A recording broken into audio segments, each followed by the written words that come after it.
Isheja Sandrine Butera, umunyarwandakazi w'icyitegererezo wubatse ubudahangarwa mu Rwanda, by'umwihariko mu bikorwa bijyanye no gutinyuka, akagaragara muri byinshi benshi batinye, hato batitwa ibishegabo bitwaza ko ari abagore. Iyo mvugo ndahamya neza ko atari iyo muri kino kinyejana. Sandrine Isheja Butera niwe wagusubiza icyo kibazo. Ubwenge, ubwitange, gukunda umurimo ndetse n'igihugu ni bimwe mu biranga umunyarwandakazi Sandrine Isheja Butera. Ese ubundi ni muntu ki, abayeho gute? Byinshi biteye amatsiko kuri we, nutangirana natwe uramenya byose wamwibazagaho.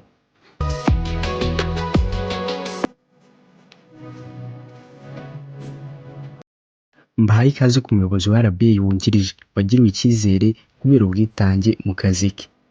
Isheja Sandrine ni umunyarwandakazi wamenyekanye cyane mu biganiro by'imyidagaduro, mu buzima rusange, ku maradiyo atandukanye yo mu Rwanda, ndetse akaba azwiho kuyobora ibirori bitandukanye, cyane cyane ibyitabirwa n'abiyubashye ndetse n'inama zikomeye, ndetse ni nawe wari ukuriye akanama nkemurampaka mu irushanwa rya Miss Rwanda 2018.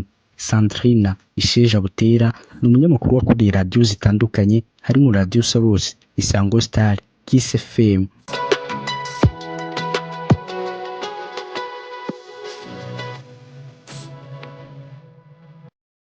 Isheja Sandrine Butera yasezeranye n'umukunzi we Kagame Peter mu muhango wabereye ku biro by'umurenge wa Remera mu karere ka Gasabo ku ya 15 Nyakanga 2016, naho ku itariki ya 16 Nyakanga 2016 aribwo yasezeranye imbere y'Imana, bahamya isezerano ryabo ko bazabana akaramata.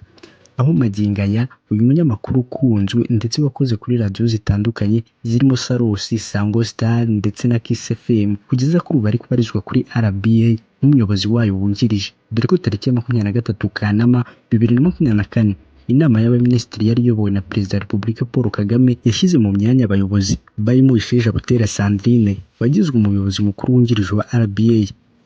Sandrine Isheja Butera ni bucuri wabo mu bana bavukana.